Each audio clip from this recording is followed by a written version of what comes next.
Василь Вітка, де ховається війна? Де ховається війна? Запитав унук у деда.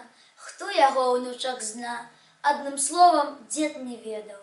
А ховається війна недалеко от людей. Хлопчик ведав, де яна, і повів деда в музей. Цілий день його водив, показав усю подряд, кольки там усяких дів, мін, снарядів і гармат.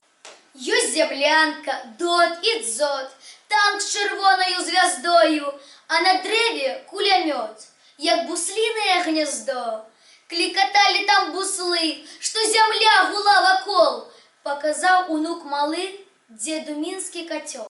Хочешь вер ты, ти не вер, а кипело у тым котле, так что страшно и теперь. Ты боишься, дед? Але, и здивился унук, аж ты был отважный партизан. Слухай, милый мой малыш, уздыхнул дед и сказал, более страшной, чем война, у житті нема бяды, застанется хай яна у музеї назавжди.